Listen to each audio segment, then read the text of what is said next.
Welcome to the Calgary Sessions. This is episode number 45. I'm your host, Jeff Humphreys. Today's guest is going to be an interesting conversation. I know a little bit of the story, but not much. So this would be really cool to hear firsthand.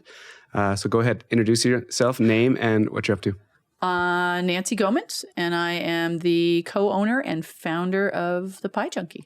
And Pie Junkie is this, like, my girlfriend loves pie. So it's going to be, there's going to be so many people are like, oh my God, it's her. So this is going to be really cool.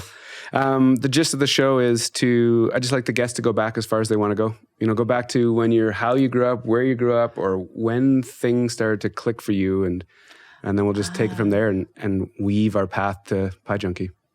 Weave our path to Pie Junkie. Born and raised in Guelph, Ontario. Okay. You know, Italian mom, British dad, number 3 of 4 siblings in a little 900 square foot house. And food was love. Dad grew everything. Okay. Yeah. Well, it's Italian, right? Okay. So they grew everything. We pickled, we preserved, we hung salami, you know. Did everybody do that in your neighborhood? All of my relatives did. Okay. So my mom was a Sabera and dad was British. So most of Guelph in those days was Italian. Okay. So there was kind of it was called the ward. So everybody Italian lived in the ward, but we lived in sort of the Canadian side that didn't have the Calabreses, which we were Calabrese, but that we had the Trevisan behind us. So, you know, it depended on the house. But if you were Calabrese or Trevisan, you definitely you had a second kitchen. Yep. You guys did too? Oh yeah, in the basement, because it's hot in Ontario, right? You had to. If you were we would do bushels and bushels and bushels of tomatoes down and pickles and all that stuff. And you had to do it in the basement in the summertime. Just because it was so hot? Just because it was so hot. It wasn't to have more volume and to have upstairs and downstairs going? Well, my mother would say that if you were Trevisan, it was so you could have the clean, fancy kitchen upstairs. But if you were Calabrese, because it was for function. So you grew up with that feeling like normal, like just the food was just like a big piece of everything? Well, yeah, it was love. Like, I mean, my birthday is 2 days after Christmas. Shitty birthday, right? My mom before Christmas would make homemade pasta and make a lasagna because it was my favorite. And it was like paper thin pasta and layers on layers. And because, you know, it was your birthday. What did you want? You know, we weren't in a place for lots of gifts, but it was always about food and family, getting us all together. Yeah. So food and family, yeah. That's how you grew up. Totally. And your friends, were they also Italians, like living in that area? Or because the reason I ask is because I grew up with some Italian friends. Yes. And food was such a big thing. And I remember it was like our neighbor, amazing cook. And we had the opportunity to go there every once in a while. I was like, oh my God, this can be unbelievable. And it was, but you know, it seems so normal to them. Yeah. But from the outside, it's such a crazy experience to be able to go there. My high school was like kind of kitty corner to our house. And so I was the hit at lunchtime because I hated cold food. I still don't eat cold sandwiches. Like sandwiches are, I used to call it white people food, munch cake, right? Yep. So if you were my friend, you'd come back for risotto or a pasta or whatever for lunch. And then we'd go back to school. And remember, it's the 70s. So we had a lot of reasons to eat in Guelph. So food was love. And then, you know, and family. It was all about food and family and making everything. It was just normal. I mean, I do preserves. I do everything from scratch, always have in our home still. I have a huge garden and it's getting bigger. And do you, all because of how you grew up? It's just how you... Did it leave for a while and then you came back to that, or has it always been a part of you? No, I was fortunate to grow up in sort of the hippie years. You had a choice. You could go disco or hippie. I was totally hippie. So I think that I've always been a foodie and no, it never left. Even when I left Guelph at 18, moved to Toronto, went to school, became a cabinet maker and furniture designer, first degree. Okay. Random. So you moved to Toronto and take... cabinet making and furniture design. And why did that... Because I really... Insanity? Okay. I really wanted to be a designer, interior designer, and had been accepted in London. But my boyfriend was in Toronto. So I went, I love furniture. I love interior design. I'll just design furniture.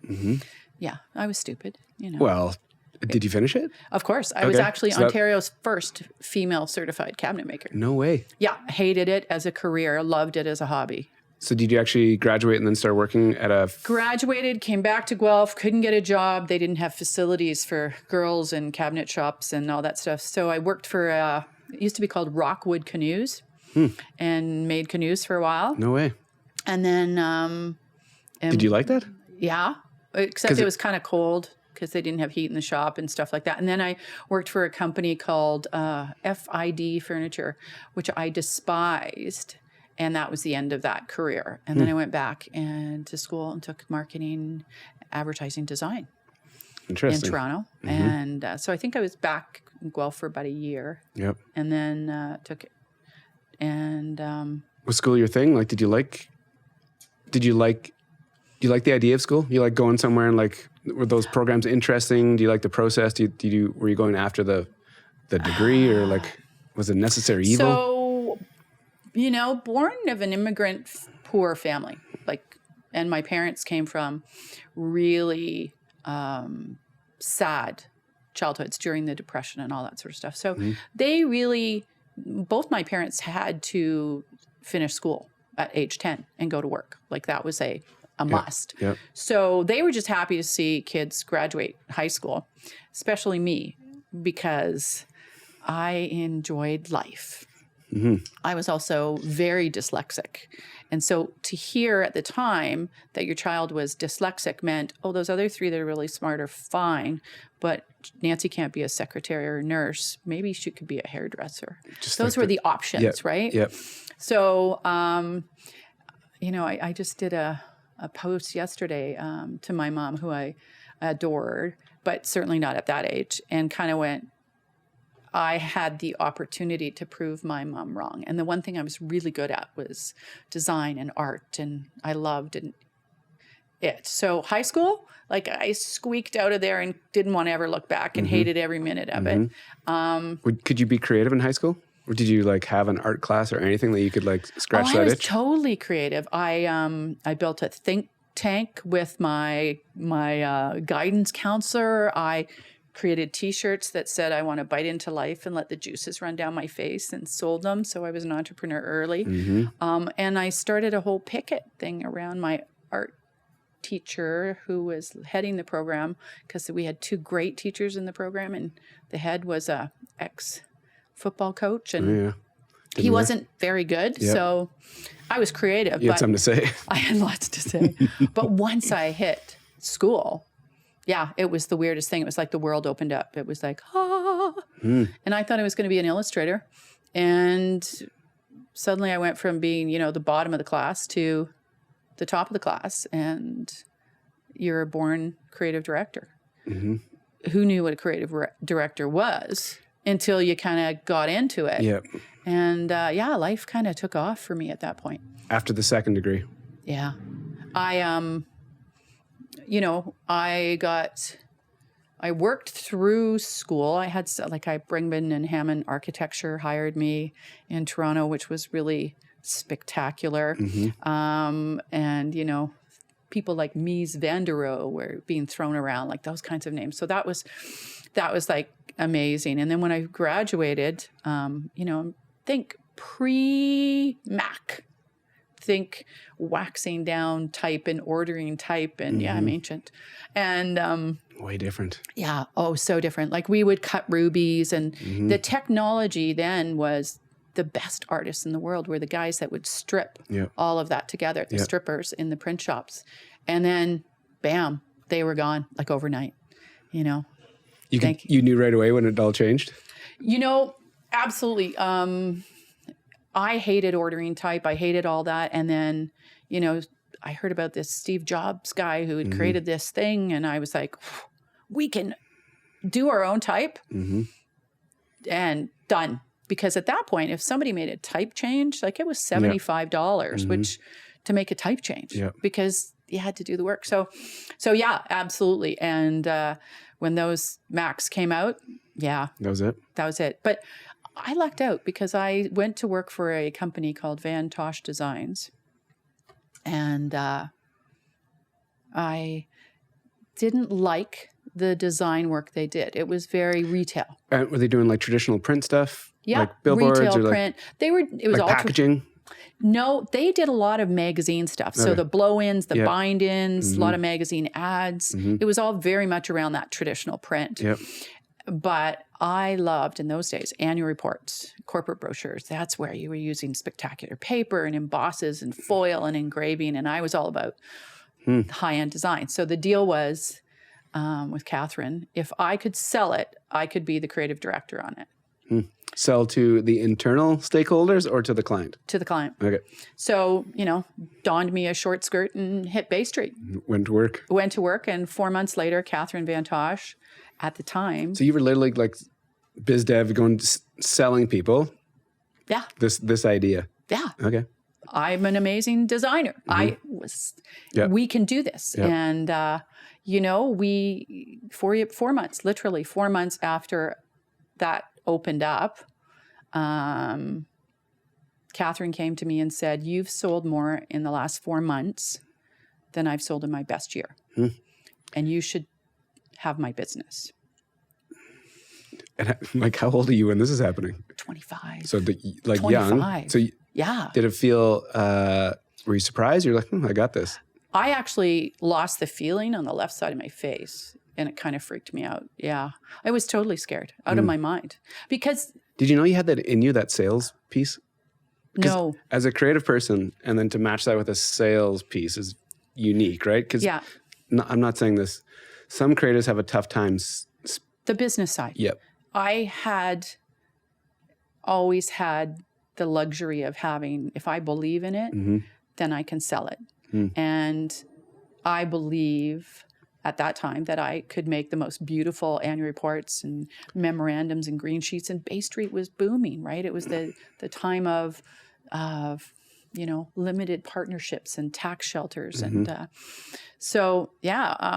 long story short, Catherine said, for $1, you can have my business. Why did she want to get rid of it? She was 45, thought she was old because she was married to somebody like 17 years older than her. Okay. So she wanted to retire. Okay.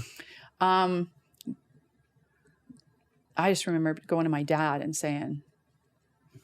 telling him, and him going, "So do you think you can do it?" And I said, "Yeah." And my dad saying, "Then you have to promise me you'll always be kind to the people who work for you. And even when you're really, really angry, you have to go walk around the block and you never tell somebody off in front of somebody else, okay? Promise me you'll never humiliate anybody." Says a lot about his life, eh? Why did he say that? His experiences, but why? Yeah. Like he was just. My dad, born in Manchester, England. His father died when he was 10. He was trained as a tool and die maker on a box at 10 years old, and then, went into World War II early because his mom signed the paper so he could make more money for the family. Brought the family to Canada. Wanted to be a chef, but it didn't make enough money. So he joined the Korean War. And, he was a chef cook in the Korean War and trained to be a butcher. But all in all, he wanted his wife to stay home with his kids. So he took a job in a foundry and Wow. worked his whole life there. Yeah. Yeah. And it's hard work. Hard work. And I think, he wasn't treated well by the last employer. And I think, so for my dad he was the quiet one. Mom was Italian. She was the matriarch. So dad was just be kind. So yeah. So long story, but Catherine eventually got out. It wasn't $1 because I kept making money. Yep. And then the deal changed and I had a cousin who was a lawyer and the next thing I know, I've got 14 staff members and I'm 26 years old and we're cranking out green sheets and memorandums and prospectuses and brochures and annual reports and Yeah. But I could sell and I could design. Did you do both? Did you have time to do both? Could you go get the work and then actually? I could get the work and do the creative direction. Yep. Couldn't stay on the boards, no. Yep. And then the computers came out and I bought them all, computers right away. Like I was on that. I love Steve Jobs. Like he changed my world, right? In terms of even writing skills, right? And then, so the 80s were a blast and I was young and made a lot of money and it was great. And then 1991, somebody shut a light off. Like it was crazy. And so I regrouped from the financial world and started designing. At that point, all the package design, food design stuff was being done. Same company? Same company. Still had your company? Yep, same company at that point. And so we kind of regrouped and went, I loved 3D design, furniture design stuff. So we started doing a lot of packaging, hooked up with someone like Pet Foods, Old El Paso, Primo Pasta. And then I started doing package design for the music industry. I know, weird, right? Like CD covers? Like CD covers, but they were albums and tapes. CDs were sort of coming in, all the marketing around it. I have 3 Juno nominations for Best Creative. No, on what? So what'd you make? Sounds awesome. You know, the one that most people would remember is, oh God, Nancy, it's called Pink. The album was Pink, and that's terrible. Going to have a seniors moment. Come on. I can see him jumping around. I'm sure. Give me, oh my God. I have no memory about anything, so I'm like, oh my God. I got nothing for you. It's terrible. But what were you making? Like all the marketing. So the marketing. So what does that look like though? Like in those days, you could. So a lot of the packaging awards that I won were you'd put together a package that you'd send out to the media. So you'd have a CD in it, and you'd have a CD, and you'd have a tape in it, and you'd have the box would be unique, and you might have a poster in it and swag in it. So it was all around the swag, the posters that you put up all over the cities, right? So it was all of that. So like drop kits to radio stations, whoever, that's right, whatever. And of course, that was when video was taken off. So all that kind of like stuff. MTV was? MTV was huge. Okay. My office wasn't far from MTV, no. Right? Yeah. So how do you get nominated for a Juno? For Best Creative? Is that still an award? Yeah, they still do it. It's not on the big night. They do it on another night. But yeah, absolutely. As a matter of fact, when I moved to Calgary, I came to Calgary because I was nominated for a country music award for creative. Okay. And I called up an old friend who now has my last name and I've been married to for 27 years. But he was a friend from Guelph. Like Gary and I grew up in high school together. And the awards are here? They were country music were here. Is that why you came? Yeah. Okay. Well, so I was coming here and I called him and I said, hey, haven't seen you in a long time, but I'm coming with a friend to do Stampede thing because it sounded like fun. But Warner, who was a client of mine, was thinking of opening an office out here. And I wanted to be on the jump on that because I had BMG and Warner and Polygram and Virgin. Those were my clients. And sorry, this is really cool. All the big producers, literally any artist, they would send your way, or do they pick based on style and like the way you design? Who would they send you and why? So I think kind of at that point is when Canadian, and again, the world was in a changing place, right? Canadian music was really starting to take off, right? And the marketing behind it was getting smarter. So I think up until about that time, they were just using, hey, this guy will do it for free, or my cousin will do it. There was a lot of that kind of homespun stuff. But for an agency to come in and say, we can do 3D package design, we can do all of this, we can do this, and come in and we had the computers. Isn't it so funny to say that though? Yeah, we had the computer. We had computers. We had Kinkos. Like it was God. Yeah. So it was great. It was a good time. I actually did a few courses evening courses where I taught marketing and music at Harris Institute for Music in Toronto, like 100 years ago, right? So yeah, I did. And I did a ton of food industry stuff. So I was doing food industry and music industry. Just by chance? Just like did an opportunity show up and then you kind of went down that way, or did you randomly think about these two lanes that you wanted to get into? So randomly thought about those two lanes I wanted to get into. When Bay Street dried up and they, Securities Commission, arrested half my customers. Made some money. It was just all happened so very fast, and a lot of them kind of got caught in the middle of it. But I had heard about the Canadian government was going to put nutritional facts and all these things on packaging, and everyone was going to have to change their packaging. And I adored food and food photography and food design and package design. And it was like, I want to play here. Did you take photos? Were you a photographer too? Well, I've always, I mean, in those days, everybody did everything, right? Yep. You did it all. Yep. Yes, I have been a shooter for a lot of food. Mm-hmm. I've been a food stylist since forever.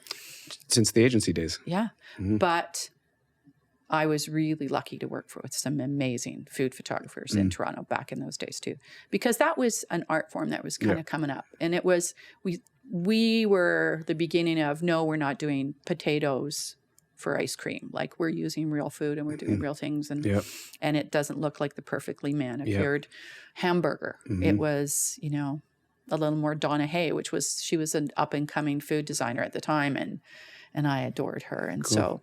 so yeah, it was. And then the music industry thing, Kim Mitchell, Pink. There you go. I knew you were coming back. Yeah. But it was funny. I don't know. There'd be a budget where they'd go, okay, we want to come up with this and it wants to be good. And we're going to throw, Montana Creative at it. Mm-hmm. Montana Creative's going to do it. Montana Creative's going to do it. So, and, the more I did, the more it just kind of, and it was great. And Canadian music was booming and I loved doing it. It was kind of the sexy stuff that I did, but I loved the food. So it worked to kind of both sides of my brain, really. And the in-house talent could do both? You could just give them the direction, here's some loose ideas, and you could send them off on their way. I was really lucky in those days too. I had one designer who was I believe she lives in Vancouver now. She was the strangest chick you ever met in your life, but she loved type design. Mm. And the difference between good design and great design is type design. Mm. And this woman lived type design. Awesome. And she studied old-fashioned type design and new-fashioned type. And she knew every type that you looked at it, and she designed her own type. So having her on the team was amazing. Yep. And then, we had different designers. I had one girl who was really, really grumpy, but she was a really great designer. I had an illustrator guy that was really a creative director, and he ended up being a creative director in the end. And he was great, and creative people are transient. Yep.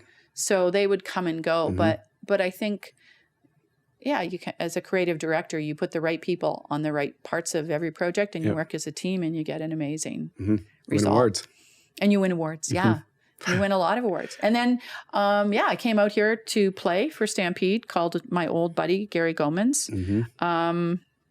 He said he was coming back to Guelph he had 2 young children at the time, and we should get together. And it was just noise, background noise. And then my sister happened to live next door to his mom. And she called me one day and said, get your behind back to Guelph because Gary's here. And we hit it off again because we'd grown up. And then I said, well, I'm coming out for Stampede. And just as like a check it out, you've heard things about it and you wanted to come out here and see it?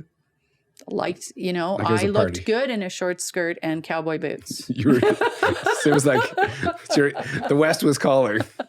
I liked country music. Everybody liked country music. Line dancing was big, and you didn't have to be a senior citizen. Yeah, I loved it. Right. So I came out, and I remember Gary picked me up at the airport and took me right to a big party back in the day that was Torodeo and John Torod's big Stampede party. And it was kind of, come back next month and I'll take you to Montana. Come back next month and I'll take you to BC. And come back next month and we're doing the Country Music Awards, but let's go do this. And then it was like, you should move out here. And that was it. And what do you do? What do you do with this agency you have back It was east? great. Life finds itself, right? It always does. How can you say that? Like what? How can you? Is that just like trusting it that you're going down the right path, or like?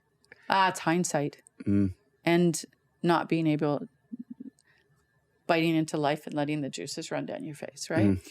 I think that, when I needed to leave Toronto, and I needed to leave, I was pretty much at a place in my life. I was 31 when I moved here,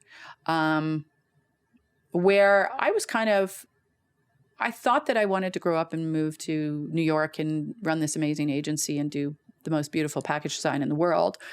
But then I kind of got to the place where it was like, I don't want to do this necessarily at this level anymore. And maybe I would like somebody permanent in my life. And maybe I knew I wanted kids. So I kind of came along, and it was at a time when, honestly, I was able to sell the computers to the individual designers a few years earlier, when the recession really hit. I found that if it took 30 hours to do a brochure, and we quoted 30 hours, during the recession, it would take 50 hours to do that same brochure. So still not a great business person, but smart enough to understand the bottom line. So everybody got their computer and, do you want to do this brochure? I want you to do this on it. Quote me. Tell me how long it'll take and how much. And if you do it faster, great. If it takes longer, it's on you. It's on you. So I created a kind of a creative co-op. So in leaving, it was, here you go. You've got your computers and here's the list. Yep. And that was it. And if work came in, you would still just source it out to whatever. Yeah. And I did a little music industry stuff when I got here. But the truth was, I had interviewed with my business partner, Joanne Kaza now, who was a business partner with Arlene from the Dragon's Den. So the two of them interviewed me to be the creative director and wanted me to work in the food, start their food side. Okay. And they were taking a little long, and I wasn't sure. Yeah. And so I had met Witold Twardowski, who you're too young to know who that is, right? Yeah. Witold Twardowski, Sal Howell, Dario, Lance Hurtubise. These were Ron Salverda. These were the restaurant guys here, right? I know Witold and Lance. I've known those names. So I took my two crazy dogs up the Mescalo Tower, got all the pigeons out. We made an office up there. Vitold was on one side and I was on the other. And I did restaurants in Calgary. I became like what were they? Rattle them off, because I've been in the restaurant world in Calgary since, the nightclub world since like the Embassy, the original Mercury days. Crazy Horse, Senior Frogs, Desperados. So that's those are the bar side, right? Okay. Crazy Horse, Edmonton. We even went to Vegas. We thought we were going to do one there. And then, Mescaleros was my client. Mescaleros. Vitold we did a lot of restaurants. So we did Divino. And did a bunch of stuff with the O'Connors, the Buffalo Mountain, Emerald Lake, Deer Lodge. Sal, I worked with River Cafe, Teatros, Lance. Wow. I wouldn't even eat in Santa Fe Grill and Luciano's. And then I went through a ton with Lance through the Vintage Group stuff. Crazy. Ron Salverda, we did a bunch of stuff. And then, I started designing websites, came up. And so back then, the restaurant stuff, you're doing all the promo materials, posters. Brand. Yep. But like logos? So, we would do full marketing. Okay. So we would come in. If I wasn't working with Vitold on the interior design or helping sell on the interior design, then I would work with the brilliant Mike and Sil Babushkin, who were the best, restaurant designers in the city. And we kind of did everything. So if there was a restaurant opening up, we were involved. Yep. And my husband was a contractor, so we built a ton of them. So it was great. I mean, the Cattle Commission was my client. Alberta Pork was my client. It was, and I was food styling, and I was working with people like Kate Coons and Perry Thompson, of course, and Greg Gerla. Like, these were great shooters too. And I was styling, and I loved it. And so we would. How did you get into it? All that, like, you were that restaurant, like all those names you rattle off. Those are like big players in the city for a long time. How did you So when I arrived in Calgary, I had already met Vitold at I think it was the Warner party. Okay. No, I think it was the BMG party Yep. for the Country Music Awards. So because you were there, because you were. Yeah, I was Okay. there. And so Yep. we hit it off, and Yep. I started doing some design work from Toronto before I came here with him. And then, you know, I was doing Vitold would open a restaurant every other month. Yes. And so working with Vitold, it was like, you know, Nance, he used to, you know, you're my creative soul sister, and we're going to open this restaurant. We're going to do this, and we're going to do this. And Vitold was super creative. And then, yeah, I was already doing the food and package stuff in Yep. Toronto that kind of evolved into restaurant stuff. And I was food styling for a lot of people. So Yep. It all made sense. and when I came here, it was the highest per capita of head offices in Canada. So I didn't want to play there. I wanted to play with the food. That was inevitable, right? And we were the second highest per capita of restaurants, only to Winnipeg. No So way. I wanted to do that. And I also, you know, I became an instant mom. Gary had 2 small children. And yeah, so. Did you spin up a little agency, or was it you? Like you I did the co-op thing. Oh, you did? Right away. So you had hired guns wherever? Yeah, I had worked with some super creative people here in the city. And they were, you know, and they're all over this city now, creative directors. And you'd get them fresh out of university, and you'd keep them for 2-3 years, and then they'd get really good, and they'd take their bag and go, now I can be a creative director or an art director somewhere else. So yeah, I opened Montana Creative Communications here, and first couple years I was in the tower with Vitold and the Mescalero Tower, and then I guess the first 4 years maybe. Real. Yeah, I mean, I was just in the old Divino building. I was up there doing a shoot with the wedding. Rocky Mountain Wedding. And it was like, I was in that building, and it was just so weird because I'd been there like 27 years ago. Right. And the wallpaper's the same. So cool. And I remember the frames. I remembered the frames No way. on the wall, like, cause we picked some frames, but yeah, like Calgary didn't have a Kinko's, but embraced me. And Avenue magazine was just starting, and the palette had just started. Yep. So those were tools that were amazing. And then I'll never forget that, Avenue magazine slagged Teatros one day. And it was pretty lightheanded. It was something about, if you want to go see how the other half lives, you can kind of belly up to the bar at Teatro and have a martini. And it was offensive. And so Sal said, I'm pulling my Avenue dollars. What are you going to do with it? And I said, we're going to do spectacular billboards. And no one was doing billboards. No way. Nobody was doing beautiful billboards. And Sal still does beautiful billboards. And I still see a lot of my photography up there.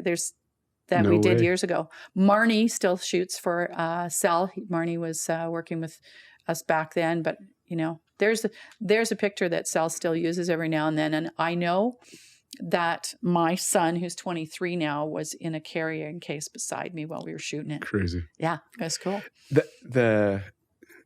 It's crazy how deep you are in the restaurant world. Oh yeah, it was crazy, and I did it and I loved it, and I was very fortunate to meet incredibly talented restaurateurs, and honestly, I live, like I said, eat, breathe food, and so it really made sense. Yeah. Oh yeah. Like, I mean, we did Garcia's for Jeff Garcia. Oh, yeah. You know, and that was interesting because I lived right at 4th Street and 20th Ave. My agency was 515 20th Ave, and my home was 513 because by then I had kids, and my husband had put a conduit before there was Wi-Fi between the buildings, like wireless, so I could work at home, work in the studio, and yeah. Crazy. And life was super busy when I got here, and the city was booming, and the food industry was booming, and I loved working with Mike and Sil Babushkin too, because these guys were all super creative, and they would mostly give me carte blanche on, okay, this is what we're thinking. What do you think? And so brands, often interior design. Yep. So everything from menu design, postcards, business cards, signage, you know. To what's on the wall, to any Oh God, creative with Vetold, absolutely. Even down in the Crow's Nest Past, and stuff, you were like, okay, well, we'll use that for the bar, and yeah, we'll use that because actually, yeah, that was when I went into the old Davino building. There was like the doors. We actually used the elevator doors from that in Desperados, and but part of it was down in Crazy Horse, right? Yeah, Crazy Horse. That place was crazy, wild. That just like yeah, and Omar, who was managing it then. I did a bunch of stuff for Omar too. Like, yeah, no, it was great and really good people, and it was good. And yeah, I loved food and people. I was lucky. I was here at the right time, and I loved design, and nobody else was really doing it. And certainly there was only one other food stylist in the city, and she had a more conservative style of food styling. So, which is it's a very unique. So I worked at the original Joe's Group for a decade. Yeah. And the first time we started using the food styles, we were shooting commercials for TSN. Yeah. And so, there was a group of us. There was a video, a couple of photographers, a couple of talented designers.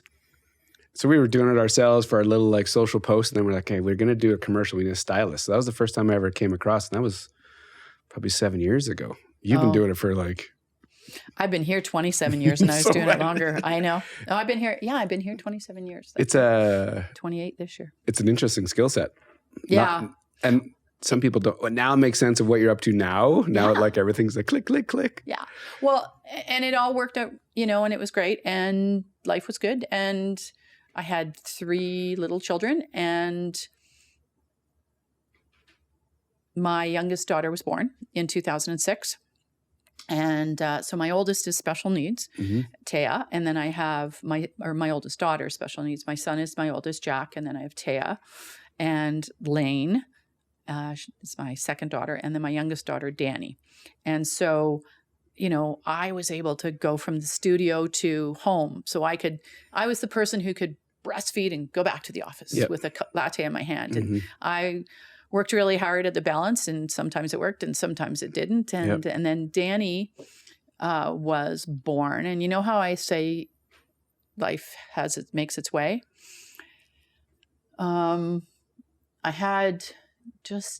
I did a launch of a magazine that was going to be a national magazine for long story.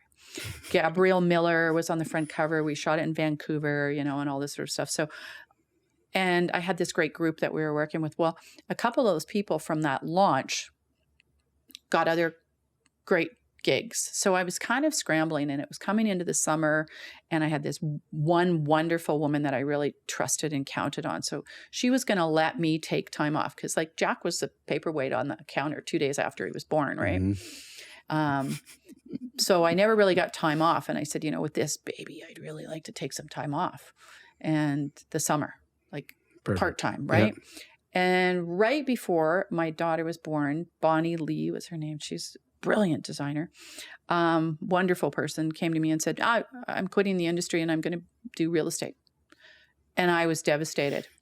I didn't know what I was going to do. Scrambling, trying to put the right team together. Now you're not going to take any time off. And my daughter was born, and she was born palliative. And they said she wouldn't live for a year. And there's a lot going on. Yeah. Right. And it was kind of bam, like my dogs died. My father died. My father-in-law died. We moved to our house in Wildwood. And then my mom came for a visit, and my daughter was born, and they said she wouldn't live. So I closed the business. It was that email. It was done. Yeah. Family first. It was done. No hesitation. This is like... Oh, totally bawled my eyes out. It was a mess. Totally had a nervous breakdown, I'm sure. But what do? You have a child, and we'll figure it out. You'll figure it out. So yeah, the next 3 years I did, some clients work. Like I did a ton with Nan and Michael, Good Earth Cafes. I branded them a few times, and I still was doing work with them, and the guys down at Swizzle Sticks. And so some of the friend clients I kept, and that could understand your situation, timelines. Yeah, exactly. And I was kind of consulting then, kind of pulling the designers in freelance and putting it together, but it was still creative directing. And that was challenging because I was pretty much, I'd get up in the morning, go to the hospital, and then I'd come home for dinner, and then we'd have dinner as a family, and then my husband would go to the hospital and sleep there. So, and Danny is trisomy 9, so it's super rare. Anyway, and she turns 16 on the 19th of this month. When you say that, like, you know, I've just heard the story in the last 3 minutes from being born to being 16. Yeah. Like I can't imagine all the experiences and thoughts, and can't believe you're here. Like, I'm sure it's just everything. Oh yeah. Like, you know, Taya was born open heart surgery. She was special needs too. Right. And so, yeah, life has been a big roller coaster ride, but I am incredibly blessed. And I wrote something the other day you know, because I just kind of ramble off in my Instagram, and I said something about, you know, life is running as hard as you can to try to slow it down. And I think as a mom and as a working mom, I have the greatest husband. He's level, and I do this. So I get to see him a lot, you know, but he's got my back, and he's known me since I was 14. So, you know, I adore him. I love him. He's my best friend. When Gary and I are not on the same page, I am not good. Yeah. I just got to So when Taya was born and her health issues, and we had a bunch of other stuff. Yep. And then when Danny was born, it was never a question. We would figure it out. We would see what would happen. And so truly, I hunkered down and got my PhD in Danny, you know, because she's exceptionally complicated. And I say that she's my forever baby, because I have bottles and I have diapers, and I actually got a video of her at school today. She was feeding herself with a spoon, which is super cool. She's about the size of a 6-year-old. No way. Right? I carry her everywhere. Yeah, I have wheelchairs and all that stuff. Yeah. My life is great. I have a baby, right? Baby for life? I have a baby for life, I hope. Yeah. And so I couldn't have done that chunk without my mom. And as I said, my dad had sort of just died. And so Danny was born. You have a very tight family? We did. Yeah. That matriarch, Carmi baby, my mom, she held it all together. Yeah. And then it wasn't. Yeah. I'm really close to my youngest sister, who comes out every year, and she comes to my cabin, and she loves our place in the mountains. And she always brings one of her 6 children, which is great. And they're none of them children anymore. But yeah, that got complicated. But we were super close, super typical Italian, close family.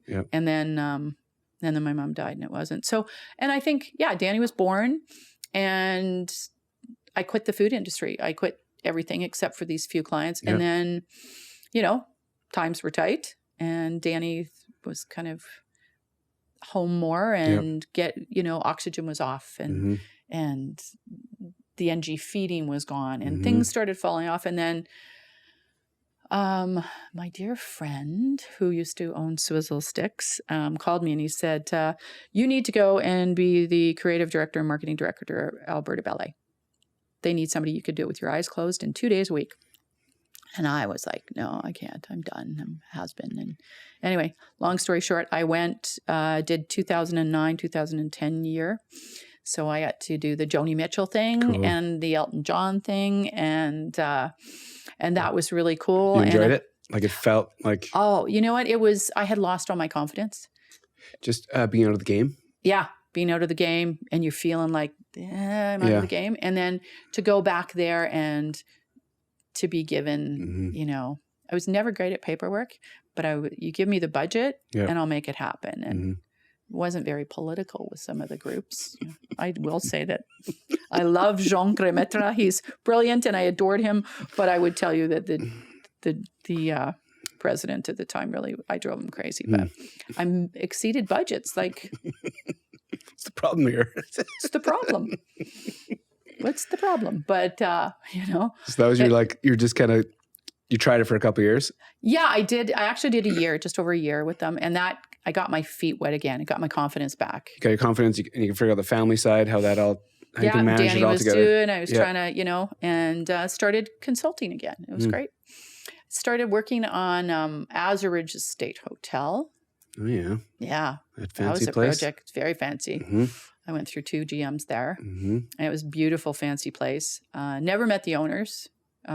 Wish I had, because I could have told them that they needed better GMs and what were they thinking? But spectacular place, and a spectacular Yoshi, the chef, brilliant, kindest man in the world, one of the best chefs I've ever met. He's a kind guy. He's wonderful.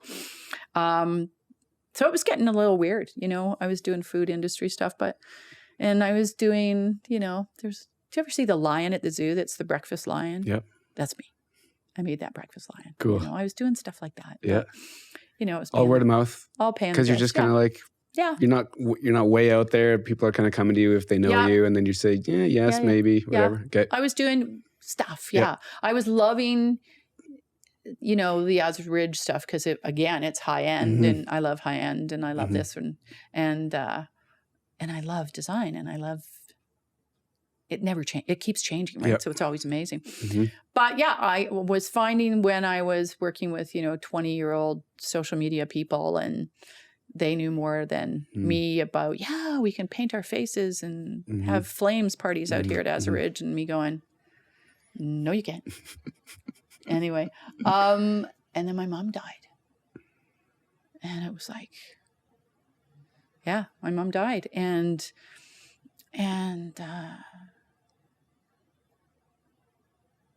you have that feeling of, wow.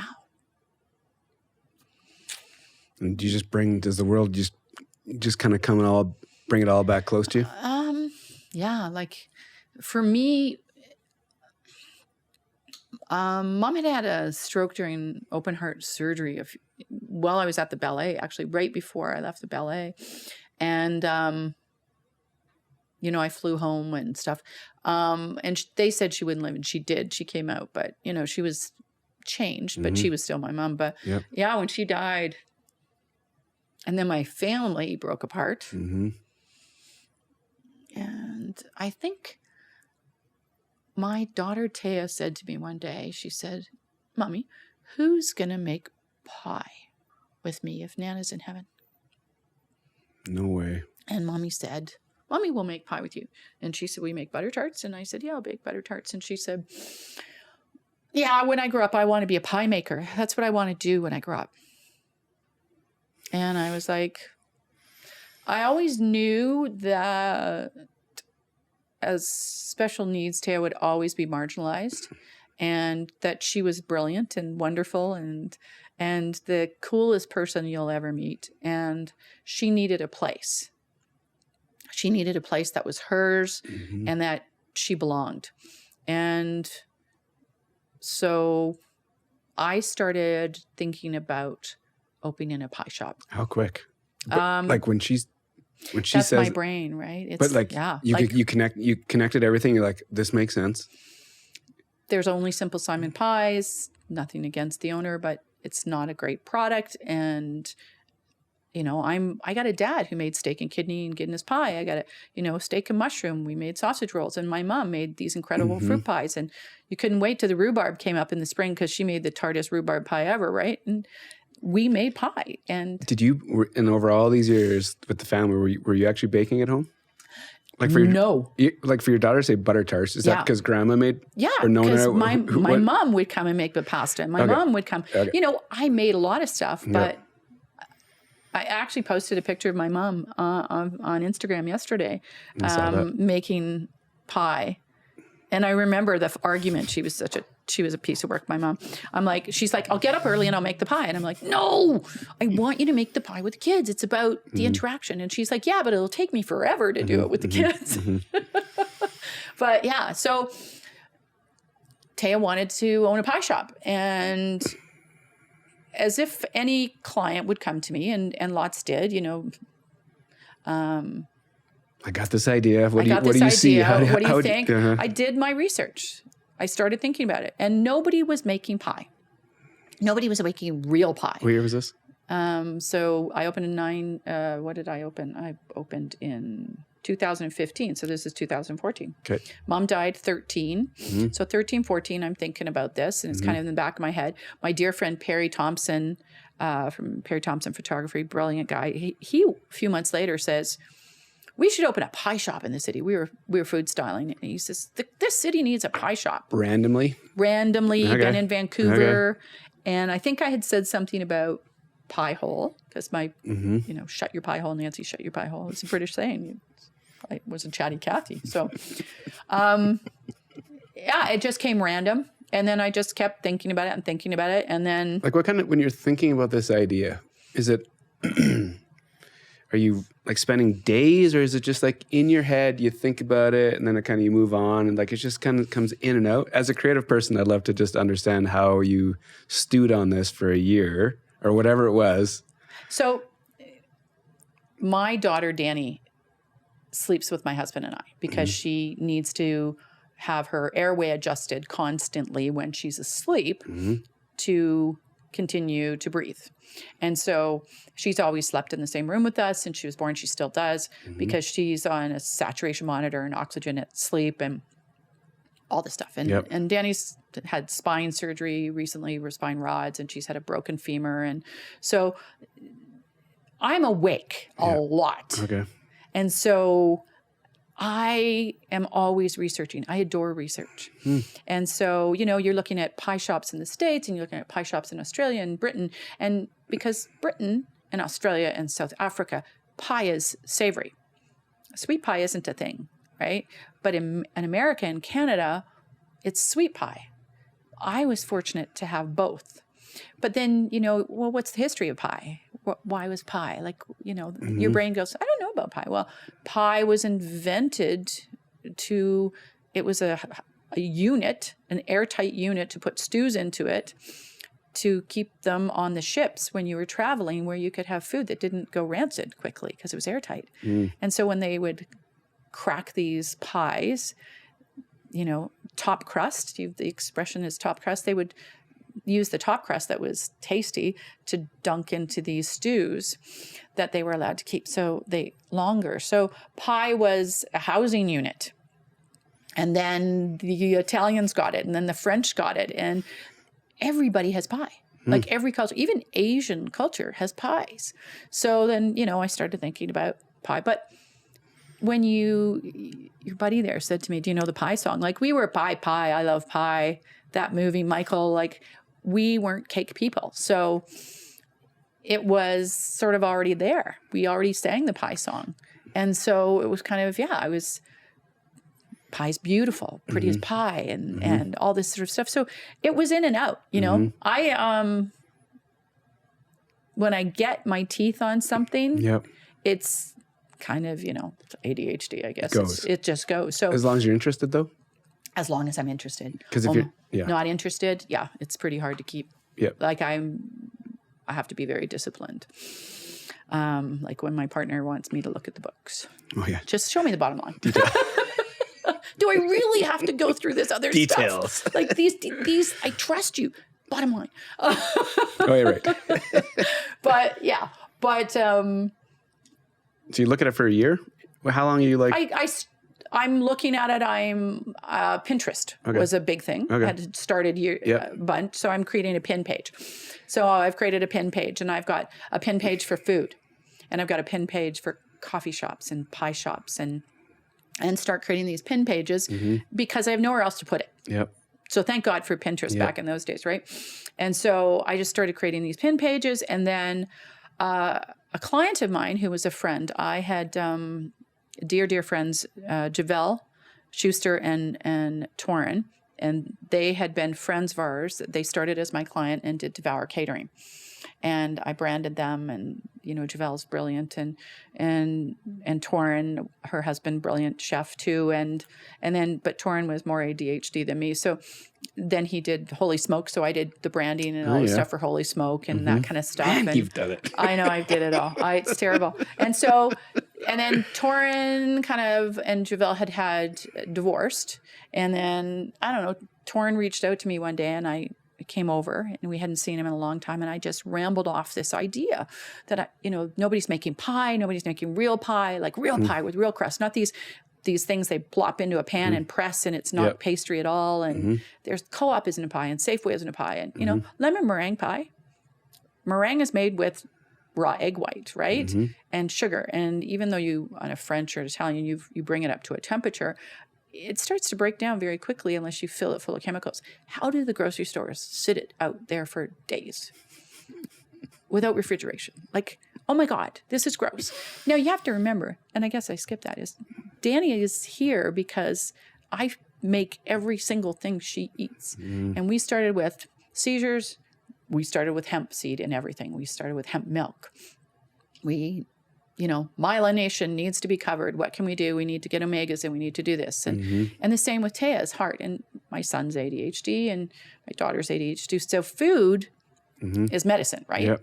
And so for me, it's always been a big part of the thing. So like, how can people think that stuff is pie? Because it's not. And pie was what people made with leftovers and what people made with scrap, and they would put it together and with love, whether it be sweet or savory. It was pie was, I need, the trees are full and I need to use this up, and I can put it in the root cellar and I can put it in freezers. And so, the French certainly made it beautiful. And so, it was just, it was beautiful. It was beautiful food. It was, and then everything that I put in my mouth was, how would this taste in pastry? So I told Torin, he kind of went, that's a really cool idea. And we talked about it, and then he kind of went away. And then, I don't know, it was New Year's Eve party, 2015. And I announced that I was going to give up marketing and I was going to open a pie shop. Didn't know how. Okay. There's nothing in place. No. You didn't have a lease. There was nothing. I had started a page. Okay. I had started a website. Yep. And started building this website. I had started making pies, pretty pies. I had all the marketing stuff. Okay. The research was done. Yep. No one was doing it. No one was doing it without preservatives and doing it by hand and doing it well. And so... And then... so you say it. You got some foundational things in place? Yeah. And then what? What do people say when you say this? I don't know. People that knew me when I said it, like, it was, okay. Yeah. My husband was like, okay, I'll get behind this. Yep. I don't think we knew what that meant to our life, really. It has been a big challenge. I asked Torin to come on with me, and Torin did start the research and start with me, and he opened it with me. Yep. But that partnership was not a partnership. Like he was just in a different place in his life, wasn't gonna work. And he didn't want to come to work, and so I had just sunk everything into this, and we opened up 2 lineups. And then we had to close to make the pie for Thanksgiving. So I knew we were onto something, but I knew we couldn't keep up. And so suddenly, my husband's making pie. My friend Myra Stein's making pie. I'm making pie. Like, I'm making pie and I'm running the till and I'm photographing it for Instagram and But I knew we weren't making money. Selling? You looked at the bottom line, or you just had this feeling that you're like, yeah. I was broke. Okay. this wouldn't go anywhere. It's just zeroed. I need to pay myself to pay the mortgage this week. Yeah. And so I reached out to my dear friend, Joanne Kaza, who is one of the smartest people I've ever met in my life. And I will tell you that she's one of the smartest people anybody's ever met.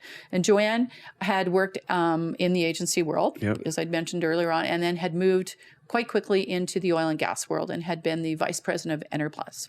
And she was in this sort of marketing financial side, but she's brilliant. Yep. So truthfully, I took her out to lunch and I begged. I begged for help. How long did it take you to realize you needed help from when you opened? The night before I opened. Really? Yeah, he went AWOL on me the night before opening. And I didn't sleep. You opened underwater. I opened underwater. Yeah. The night before we opened, he went AWOL on me. Yeah. And then from there till when you asked for help, when you took her for lunch, how long was that? Till you figured out you needed some... I think I took Joanne to lunch in months? April. I took Joanne April. My daughter Lane had been really battling depression, and I realized that I wasn't balancing my family anymore and work, because keeping that open was 24/7. Yeah. And I was everything. And so all in 24/7 and not making any money. And a bitch. Yep.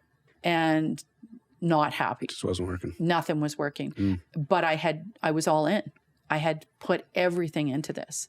And so I think I realized, I knew right away, but I kept hoping it would get better. It would get better. And it just kept getting worse and worse. So, and I wasn't a nice person, like, to my family, to myself, I was just scared all the time because it was working. Yeah. But I was underwater. And so I went, and Joanne, unfortunately had a health issue, and she was no longer working because of this health issue. And she'd taken her nice oil and gas package, and she should have retired and gone and golfed and done all the things that she can do. But she was kind enough to listen to my story. And Joanne is an amazing cook, and she's an amazing baker. And she said, you don't just need me to bail you out financially. You need me to come on board and help you. And I went, you can be the right to my left. Like, we are so polar opposite. Yep.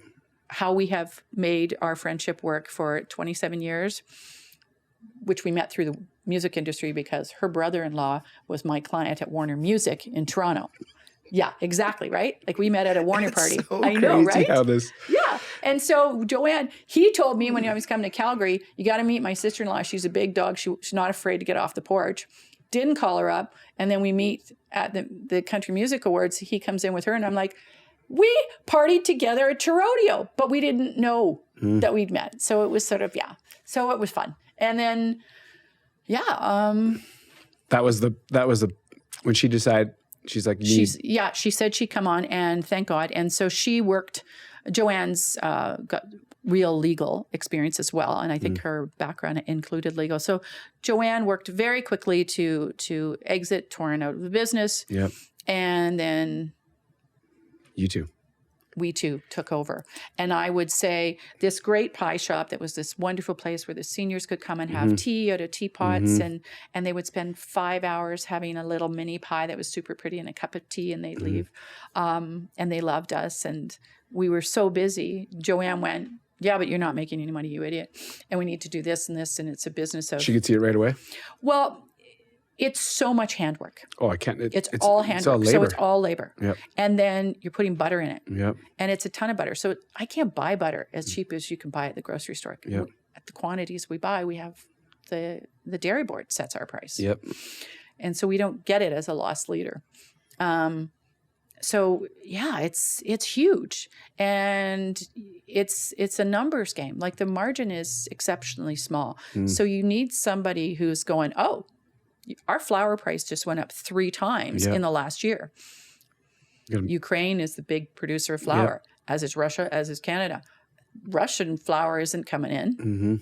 Ukraine's not planting. So the price of flour is skyrocketing. Yep. Sunflower oil, same thing, right? we can't, the cherry farms with the fires and the droughts, like we can't get Alberta or Saskatchewan cherries for the last 4 years. And BC doesn't want to sell to Alberta because they hate Albertans. And so, and you're trying to source food. Yep. And so I'm good at the sourcing of food and the research and finding the thing. And Joanne's like making the numbers work, and she never takes her eyes off of it. And she's operation. She does all the scheduling, like how she does it. I don't know how she does it. I'd like lose my mind. And I always say to her, just let each store do their own, but she's on it and she's brilliant. So how long's this partnership been? So the Pie Junkie is about 7 years old. It'll be 8 this year. So Joanne, we opened September 2015 and Joanne joined September 2016. So just over, I was open just over a year without, and then she said, you need to open a second store. And what was her thought behind that? Volume, or what was she thinking? Volume. Yeah. It's a volume game. It's a volume game. It's a volume game. But again, you can only make a pie this fast, and it doesn't get faster. It's hard to scale that. It's hard to scale that. Unless you're a factory, like you said, that you're just stamping these random things. And I don't want to do that. And I won't. And that's the other thing. I told you I was a hippie. So, like we got to compost. Yep. So we're composting, we're recycling. All of our day old, like our product that's stale dates, it's great still for 5 days, no problem. But we can't sell it that way. So everything goes to St. Vincent de Paul and goes to the poor. And I'm pretty proud about that, because somebody recently called me and said, hey, we're in Calgary and you can sell your old product and make a profit. And I went, I don't want to do that. No, I got a good thing. I'm feeding people. Like, this is way better. And you're way more work than you're worth. So yeah. And this partnership, yin and yang. It's allowed you to scale though, right? Yeah. And couldn't have. Joanne looks at the world through numbers and operations that way. Yep. And I look at it from the marketing, the taste, the look. We joke, I'm in charge of pretty. So if it's taste or pretty, I'm in charge of it. Clear boundaries. Yeah. Oh yeah. But we talk probably 6 times a day, 7 times a day. She'll call to yell at me, I'm pissed off. And I go, go. Or I'll call her and she'll go, stop yelling and just tell me. Because I actually because I do all of the food styling and the food photography, and I do all the social media and the website. So I get, I get up at 6 a.m. and I answer all the private messages and blah, blah, blah. And so that's huge. That's a monster. Yep. That social monster. Yep. But I dig it most of the time. So crazy. When you started this, did you ever dream that it could be where it is right now? Remember I said I was running fast to slow down my life? Yep. I opened the Pie Junkie with the idea, this is crazy, that I would have this great little pie shop, and in the back I would have my little studio, and I would do beautiful packaging for these pies that we could customize labels and packaging and do weddings, and it would be so pretty, and I would have more time with my family. Wow. And I can tell you the first 5 years was just like, that was not even on the not even close to reality. And your busy days are like, it's like your busy times is like Thanksgiving, Mother's Day, Father's Day, Christmas, like those you don't see your family, right? Just because there's so much volume, now with all the stores and right. Well, even when it was just one store, because I was back there and Joanne were back there and we were making pie. There's 4 hands. That's right. There was how many hands we'd bring in. Now we've got lots more hands. Yep. And but it's different. I'm sure there's different challenges now. Yeah, staffing is the biggest challenge for sure. Supply chain. Yep. Supply chain's huge. Food costs huge. Staffing is huge. Yep. People. Yeah. People, it's the biggest challenge, I would say. It's always hard, right? And it's a different world. Like it's, we have some amazing staff who, like David's been with me since year 1. No way. Yeah. Where is he now? Does he bounce between all the shops to kind of keep him going, or what's he doing? Well, I love David. David actually started front of house in Spruce the first year. And then he did Spruce, and then we sent him to Kensington. Now we brought him back to Spruce again, but he works in the office, and he does all the e-commerce. He does all the invoicing. Cool. He does, poor David, he does it all. David is like...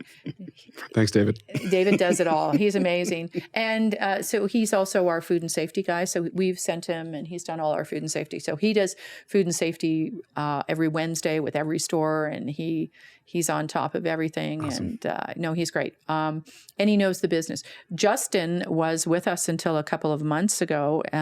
He went to visit his mom at Christmas and decided not to come back. But Justin was the first kid I hired. And it's funny, he was this cute 17-year-old kid. And, 7 years later, he's calling me from the East Coast going, I'm not coming back right now. I kind of trying to, and it was like, we'd already made him production manager. So he was running the team, and he's very much missed. So and we have, Charlotte was with me for 5 years. Charlotte retired at Christmas, and she used to own Fioria. She was one of the people. No way. Yeah. Awesome. And so she came on. So, and then you have people that have been with you a long time. Yep. Zach, who's the baker at Kensington. He's been around since year one of Kensington. And super talented, super kind, amazing guy. And he teaches Taya guitar. It's so good. It's so cool, right? Do you have goals that you like say out loud, or do you think about internally? If the idea was to open a pie shop, now you're here.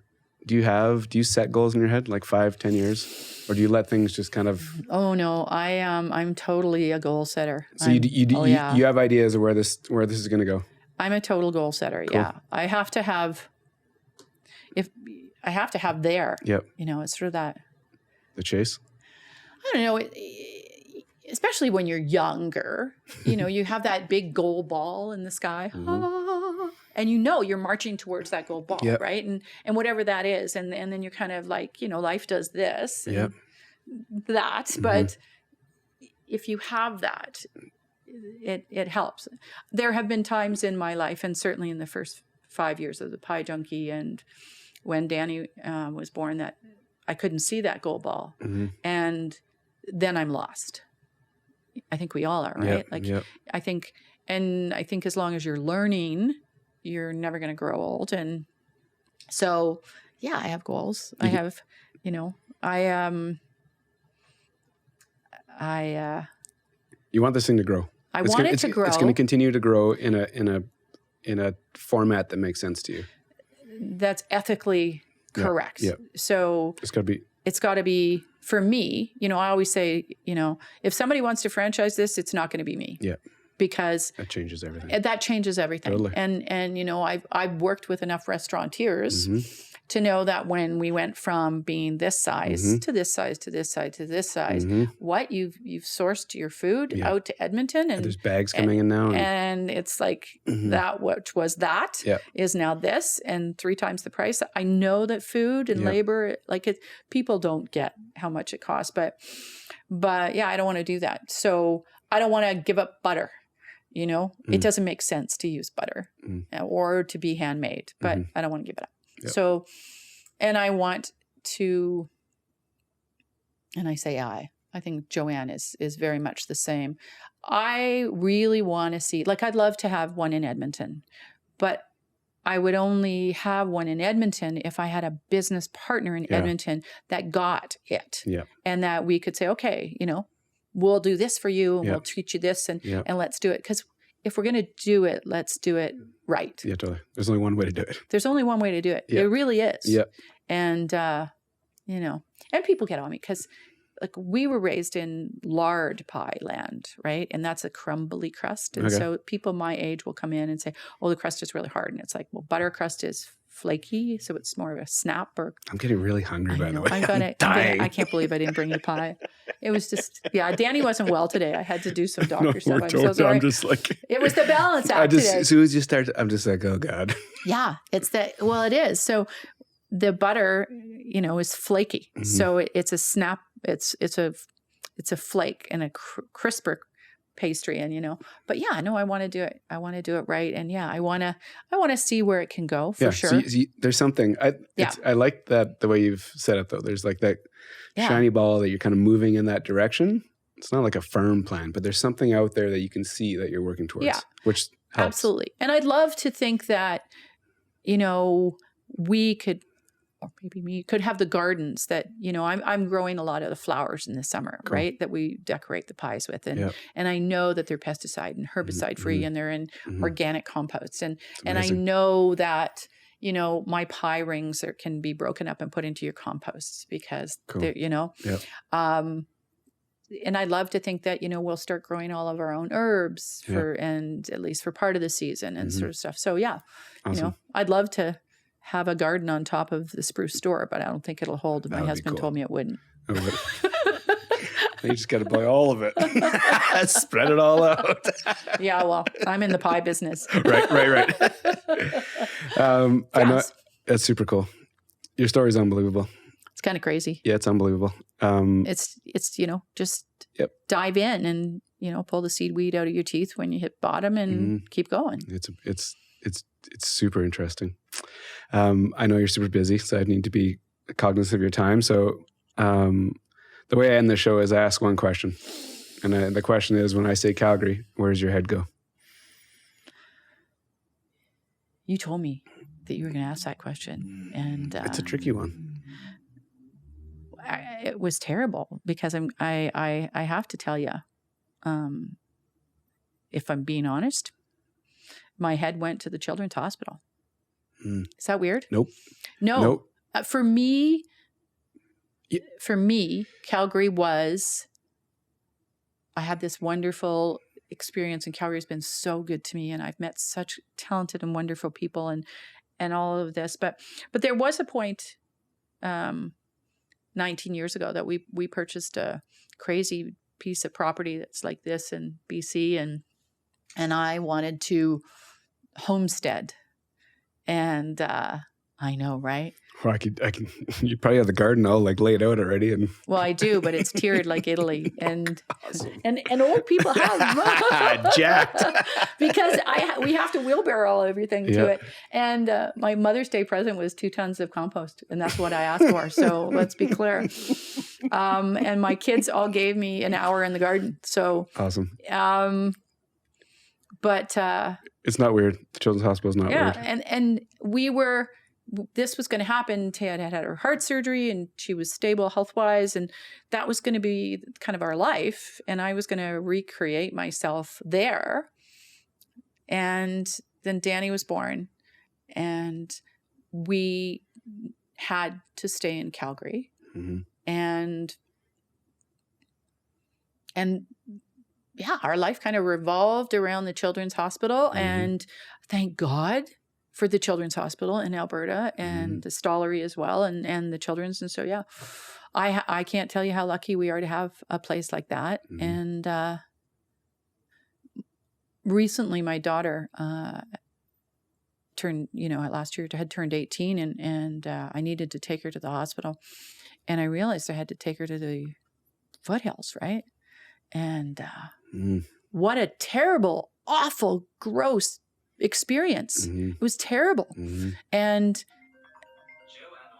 it was, something's happening. And it was polar opposite of anything I had experienced in my time in Calgary from the Children's Hospital. So I have to say, that's where my head went, because I think anybody that lives in Calgary, what a gem. For sure. It's a gem. It's, the world should revolve around that kind of healthcare. And people. Makes sense. Yeah. Thanks for taking the time. Thanks for having me. This has been... And listening. This has been number 45 has been really cool. Number 45 was okay. Yeah, I had we got a quick shout out to JJ. Thanks for hooking this up, because yes, good friend of mine. Pie for JJ. Yeah, met you and made this happen. So Pie for JJ. Yeah. Thanks again. Thank you. Take care.